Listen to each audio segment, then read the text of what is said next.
Warning: Corpse Party contains animated, disturbing imagery, which may be featured in this review.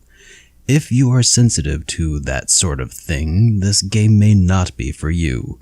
Be advised. Welcome back to the Game Collection. I'm Super Derek, and... Oh, hey. Sorry, I'm just not feeling in the Halloween spirit this year.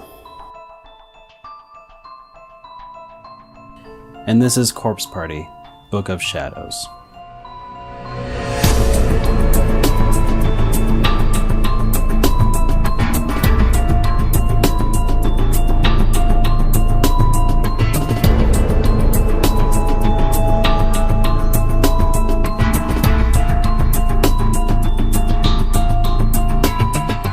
Following my review of Corpse Party last year, there was no question that I wanted to dig into the rest of the series. This is a cautionary tale though. Be careful what you wish for. Sometimes when you're expecting a treat, you get tricked instead. First, let's get something out of the way. The first Corpse Party really straddled the RPG line, but had enough charm and RPG trappings to let me turn a blind eye. I expected that the direct sequel, Book of Shadows, would be an evolution of that gameplay style, but I was wrong.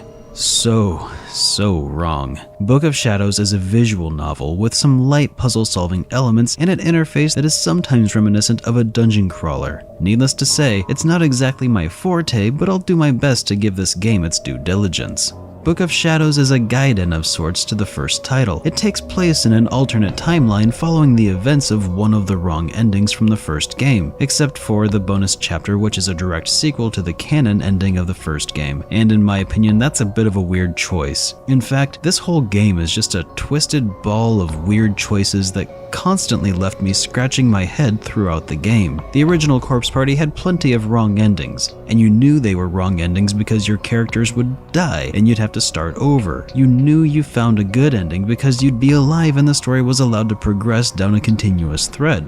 Good endings were your motivation to make it to the end of the game. Team Grease threw this all out the window with Book of Shadows because in this game, even the right endings sometimes end in death for you and your character. In addition, each chapter is a standalone side story that doesn't interconnect with any of the other chapters, so what we're left with is a game with a disjointed plot and no real reward system to encourage you to continue playing. Each chapter of the game starts with lengthy cutscenes that provide some backstory to the characters that didn't get much exposition from the last title. This is a nice idea, but was poorly executed. The cutscenes were far too long for far too little payoff. One particular chapter comes to mind, which had an hour-long prologue followed by 30 minutes of gameplay. That's 30 minutes including getting both possible endings. Even on paper this sounds terrible, and I have no idea how that arc was greenlit. Most chapters feature some form of navigation and puzzle solving in between the visual novel interface plot delivery system. This was a big step back from the top-down perspective from the first game. However, I preferred having that dungeon crawler-esque navigation menu to some of the chapters which featured neither navigation nor any form of puzzle solving. By far the best chapter of the game was the final bonus chapter, which as far as I can tell only had one ending. The navigation menu was changed up a bit, which was a breath of fresh air, and the chapter was much denser with puzzle solving than the others. But the kicker is that this chapter exists simply to bridge the gap between the original Corpse Party and the Vita title Blood Drive. This final chapter ends with a cliffhanger which ended up making it feel like a playable advertisement for Blood Drive, and when an advertisement for another game is the high point of your game,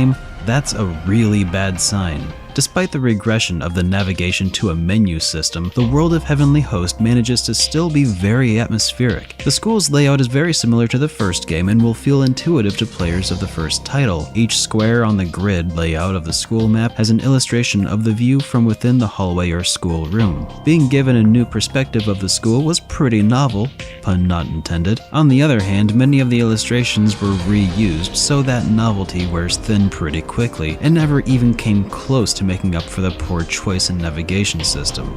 In the first Corpse Party, the sound design was definitely one of the game's strongest points, and I can say with certainty that the 3D stereo audio in Book of Shadows is by far and away the highlight of the game. Not because it's improved in any way above the original, just because everything else was worse. Playing the game with headphones on is recommended. I was definitely glancing over my shoulders as I make my way through the game. The sounds of ghost children's laughter and singing or running behind you is exactly as creepy as it sounds. My overall impression is that the game would have worked better as DLC to the original.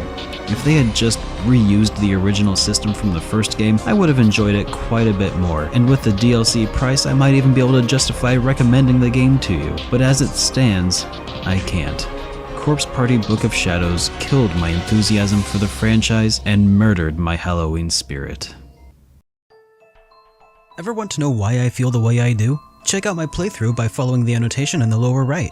If you'd like to support the show, consider becoming a patron for access to cut and behind-the-scenes content, status updates, and video commentaries just like these awesome people.